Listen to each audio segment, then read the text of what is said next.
Voilà, donc on m'accuse d'avoir fait un film sur le professeur Forisson, film que j'ai réalisé en 2010. Oui. Et donc c'est la LICRA qui porte plainte, évidemment de la loi Guesso, prétextant que ce film est un film révisionniste. Alors évidemment, il suffit de le regarder pour voir qu'il n'en est rien. Il n'y a pas d'exposé systématique des thèses révisionnistes.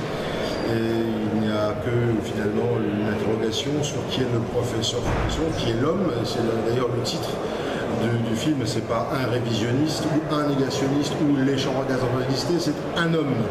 C'est bien pour ça que je l'ai fait. C'est exactement comme si j'avais interrogé, je ne sais pas, Madoff, et que l'on me demandait aujourd'hui des comptes en estimant que je fais la promotion d'un escroc qui est à l'origine de la crise des subprimes, ou que si j'interrogeais, je ne sais pas, ou si j'avais interrogé Pablo Escobar en son temps, que je faisais la publicité pour le cartel de Medellín. Vous voyez, c'est un peu le même genre. C'est-à-dire qu'on ne peut pas interroger quelqu'un aujourd'hui, en tout cas quand il s'agit de quelqu'un de sulfureux, sans que l'on considère qu'on est automatiquement d'accord avec ce qu'il dit à 100%. Alors c'est une interview, j'ai interrogé beaucoup de gens dans ma vie, j'ai interrogé des francs-maçons, par exemple le grand maître du Grand Orient, ouais. J'ai interrogé un tas de gens, et bon, on n'a jamais posé de questions là-dessus. Quand c'est Forisson, c'est différent. Pourquoi? On va peut-être le savoir à l'audience. On va nous expliquer pour quelle raison on n'a pas le droit de faire parler quelqu'un, alors que l'on sait très bien ce qu'il pense. C'est-à-dire que si vous allez dans un livre, si par exemple vous mettez Forisson dans une encyclopédie ou Forisson dans un dictionnaire, qu'est-ce qu'on mettra à côté? Universitaire qui a nié l'existence des chambres à gaz. D'accord. Si vous demandez à simplement Forisson ce qu'il en pense, c'est-à-dire qui êtes-vous, il vous dira je ne crois pas en l'existence des chambres à gaz, et bien vous serez condamné parce qu'il dira ce que tout le monde sait. C'est comme un type qui, je ne sais pas moi, défend, je ne sais pas, ce que vous voulez, l'inexistence de Jésus, l'inexistence de Napoléon, si vous voulez, il suffit qu'il dise, voilà, moi, ma thèse, c'est ça. Et bien, à partir du moment où il définit sa thèse, ça tombe sous le coup de la loi, ce qui est complètement délirant. Parce que tout le monde sait ce qu'il est.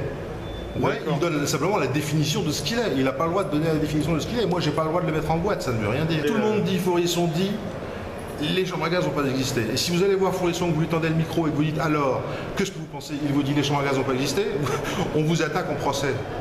D'accord, ok. C'est totalement fou. D'accord, voilà. En fait, il aurait fait. C'est ça le problème.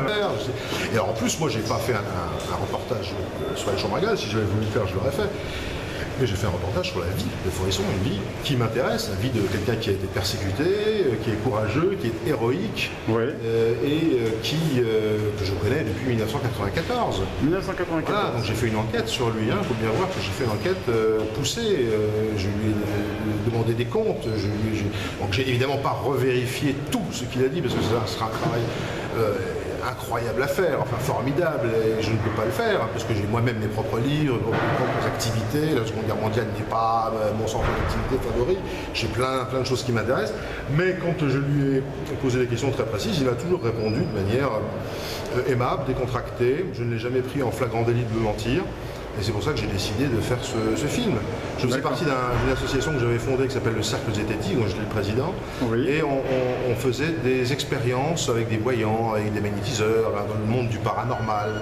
Et j'avais rencontré un petit peu Forisson dans ce cadre. Non pas qu'il soit voyant, mais parce qu'on traquait un peu les mystificateurs. Nous étions des démystificateurs. D'accord. Et voilà, donc je l'ai pris comme je l'aurais pris n'importe qui d'autre. Sauf que lui m'a paru, plus solide que les autres. Il était plus solide, en tout cas il était plus aimable, et nous sommes devenus très proches depuis un certain nombre d'années, parce qu'il répond toujours aimablement aux questions que je lui pose. Quand je lui dis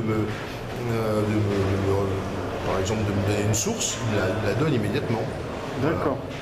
Il y a beaucoup de... J'ai vu qu'il y avait pas mal de questions sur le net, on va parler un tout petit peu autre chose. On sait que Yann Moix, je pense que vous connaissez très bien. Qu'est-ce que votre réaction vis-à-vis de cette personne qui était plutôt sur votre ligne au début? Yann Moix m'a encouragé à faire ce film. Oui. Yann Moix. Et maintenant, quand vous le voyez à la droite de Bernard... intéressant, mais il serait intéressant de lui demander sa réaction, parce que sa réaction, je ne l'ai pas écrit moi. Il m'a écrit une réaction, hein, il m'a écrit, je dis bien, ce qu'il pensait de ce film. J'ai là cette réaction dont mon ordinateur, avec les headers, mon avocat la possède, un huissier l'a authentifié. Donc il serait intéressant que Yann Moix s'explique. Et je comprends d'ailleurs qu'il trouve ce film excellent. Moi-même, je le trouve excellent. Mais alors pourquoi la LICRA m'accuse-t-elle d'être antisémite? Il me semble que Yann Moix n'est pas antisémite, c'est le bras droit de BHL. Oui, c'est le bras droit de BHL. Et en plus, il est chez Ruquier l'année prochaine. Il est passé à la LICRA il y a 15 jours. Il a fait une conférence à la LICRA il y a 15 jours. Qu'on m'explique exactement ce qui se passe. C'est pas clair. Que vous en pensez que l'année prochaine il soit chez Ruquier par exemple? Lui qui c'est à lui était de s'expliquer, c'est pas à moi. D'accord. Moi c'était un très bon ami d'ailleurs, je n'ai rigoureusement rien contre lui, sauf qu'il est un peu lâche. Et normalement il devrait être ici à me soutenir parce que c'est encore une fois lui qui m'a encouragé à faire ce film et qui m'a félicité quand il est sorti. D'accord, ok. Moi, ça, il n'y a pas beaucoup de monde qui le savent, ça. Personne ne le sait. Ouais. D'accord, ok. Bah, je vous remercie, monsieur Blanc. J'ai la preuve, bien sûr. Il suffit qu'il m'attaque et puis immédiatement je la sors. D'accord, ok. Bah écoutez, je vous remercie beaucoup, monsieur Blanc. Scoop.